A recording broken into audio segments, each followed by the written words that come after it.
సంచలనం. సినిమాల్లో అయినా పాలిటిక్స్లో అయినా ఆయన ఏం చేసినా సెన్సేషనే. ఆయన భావజాలం కూడా సంథింగ్ డిఫరెంట్. కమ్యూనిస్టు ఆదర్శాలు అంటే అతనికి ఇష్టం. అలా అని కామ్రేడ్ కాదు, హిందుత్వ ఎజెండాతో గొంతెత్తుతున్నారు. అలా అని పవన్ కళ్యాణ్ బీజేపీ లీడర్ కాదు, అన్ని మతాలను గౌరవిస్తానంటారు. నమ్మిన మతాన్ని ఫాలో అవుతానని చెప్తున్నారు. బీజేపీకి మించి హిందుత్వ ఎజెండాను ఎత్తుకొని తిరుమల లడ్డూ ఇష్యూను పీక్ లెవెల్కు తీసుకెళ్లారు. జనసేనాని పూర్తిగా హైందవ సేనాని అయిపోతున్నారా? పవన్ డిక్లరేషన్ కూటమికి ప్లస్సా మైనస్సా? భగభగ మండే భగత్ సింగ్ అడుగులు ఎటువైపు?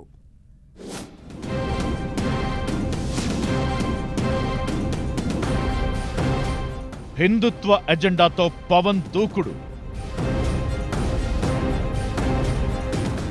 వారాహి డిక్లరేషన్తో సంచలనం.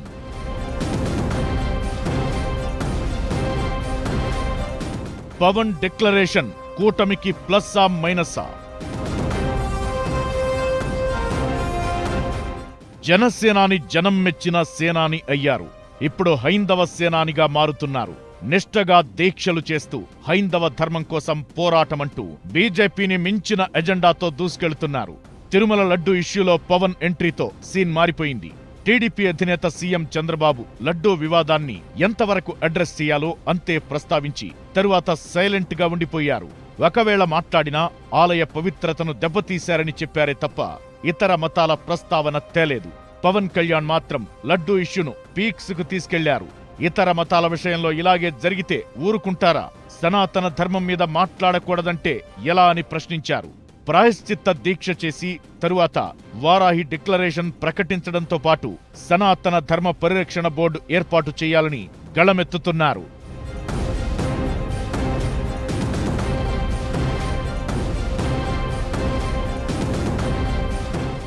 అంతేకాదు, సనాతన ధర్మానికి ఇబ్బందులు ఎదురైతే చూస్తూ ఊరుకోనని అంటున్నారు. ఎంతకైనా వెళ్లి తేల్చుకుంటామని చెప్పారు. రాజకీయాలను కూడా పక్కనబెట్టి ముందుకు సాగుతానని కూడా చెబుతున్నారు. హిందుత్వం విషయంలో ఏపీ బీజేపీ నేతలెవరూ ఈ స్థాయిలో రియాక్ట్ కావడం లేదు. కానీ జనబలమున్న పవన్ హిందుత్వ ఎజెండాను భుజానికెత్తుకున్నట్లు కనిపిస్తోంది. చంద్రబాబు శ్రీవారి లడ్డూ ప్రసాదం విషయంలో కల్తీ ఉందని అనేసి ఊరుకుంటే 5 ఏళ్ల వైసీపీ పాలనలో ఇలానే జరిగిందని ఏకంగా అయోధ్యకు పంపిన లడ్డూ ప్రసాదాలను ప్రస్తావిస్తూ అగ్గిరాజేస్తున్నారు పవన్. వారాహి సభలో సూడో సెక్యులరిజం అంటూ సేనాని మాట్లాడిన మాటలు కూడా చర్చనీయాంశమవుతున్నాయి. అయితే బీజేపీని మించి పవన్ హిందుత్వ ఎజెండా ఎత్తుకోవడం హాట్ టాపిక్ అవుతోంది. ఎందుకు ఆయన అంతగా రియాక్ట్ అవుతున్నారనే దానిపై రకరకాల చర్చలు ఉన్నాయి. బీజేపీకి దగ్గరయ్యేందుకే పవన్ పూర్తిస్థాయి హైందవ సేనాని అయిపోయారని పొలిటికల్ అనలిస్టులు అభిప్రాయపడుతున్నారు. పవన్ ధర్మాగ్రహం వెనుక ఆయన ఆలోచనలు ఆయనకు ఉన్నాయంటున్నారు. అయితే కూటమిలో ఉంటూ ప్రభుత్వంలో డిప్యూటీ సీఎంగా ఉన్న పవన్ వీర హిందుత్వ గళం వినిపించడం ద్వారా కూటమికి ప్లస్ చేస్తున్నారా లేక మైనస్ చేస్తున్నారా అన్నదే చర్చ అవుతోంది. టీడీపీ మాత్రం అన్ని మతాలను సమానంగా చూస్తామని, సెక్యులరిజమే తమ ఎజెండా అంటోంది.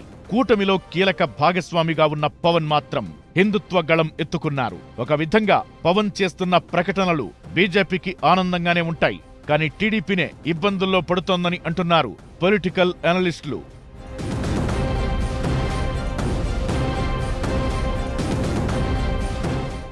ఏపీ కూటమి సర్కార్లో భాగస్వామిగా ఉన్న బీజేపీ ఉమ్మడి పౌర స్మృతితో పాటు ముస్లిం రిజర్వేషన్ల రద్దు వంటి నిర్ణయాల మీద ఎన్నికల వేళ గట్టిగానే మాట్లాడింది. ఇప్పుడు వక్ఫ్ బోర్డు రద్దు అంటోంది కేంద్రం. దానికి సంబంధించిన బిల్లు ఈ శీతాకాల సమావేశాల్లో పార్లమెంట్లో ప్రవేశపెడతారని అంటున్నారు. దానిమీద టీడీపీ జనసేన స్టాండ్ ఏంటో కూడా స్పష్టం కానుంది. అయితే లడ్డూ ఇష్యూ తరువాత కూడా పవన్ వారాహి డిక్లరేషన్ మీద మరింత జోరు పెంచుతారా అన్నది చర్చనీయాంశంగా మారింది. వారాహి డిక్లరేషన్ మీద ఇదే దూకుడుతో పవన్ ముందుకెళితే ఏపీలో సరికొత్త రాజకీయాలకు తెరదీసే అవకాశం ఉంటుందంటున్నారు పొలిటికల్ అనలిస్టులు.